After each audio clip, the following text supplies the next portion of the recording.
Kami dengar ada salah satu masjid di Singapura sampai berapa kali, kemudian di beberapa negeri di Eropa sana dia ada sampai 2 kali atau 2 kali.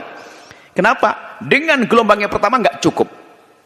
Jadi kalau dipaksain nanti akan melebar ke jalan dan mengganggu negara.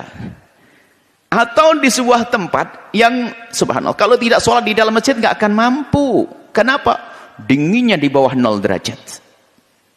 Di negeri-negeri dingin sana. Nah ini kasusnya berbeda. Pertanyaan ini kalau untuk orang Indonesia nggak ada. Ngapain aneh banget sholat di Indonesia pakai 2 gelombang, masjid banyak. Ini kalau kasusnya misalnya di negeri-negeri kafir yang memang ada aturan-aturan, atau di tempat yang dinginnya luar biasa sehingga nggak mungkin melakukan sholat kecuali di tempat yang tertutup.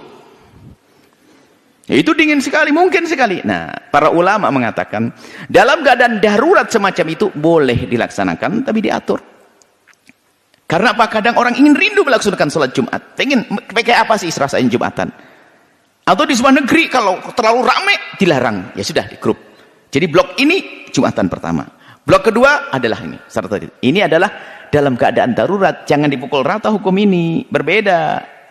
Jadi kalau seperti itu diperkenankan membuat gelombang kedua Jumatan untuk hajat darurat seperti yang disebutkan tadi. Negara tidak mengizinkan ngelober sampai jalan karena peraturan lalu lintas dan sebagainya, atau karena kasus kesehatan untuk fisik dan sebagainya. Seperti tempat yang sangat dingin. Jika hal-hal semacam ini, maka menjadi diperkenankan untuk membuat gelombang yang kedua.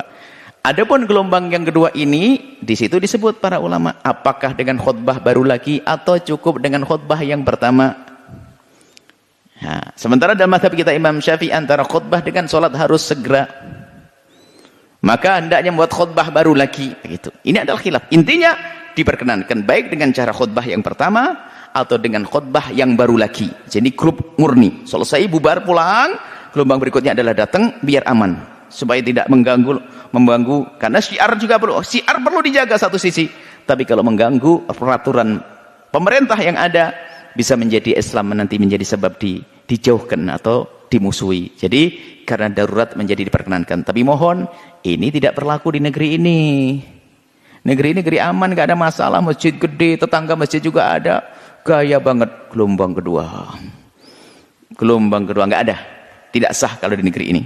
Tidak diperkenankan. Itu hanya negeri-negeri termasuk tadi negeri kafir yang punya kasus seperti yang disebutkan tadi. Wallahu a'lam.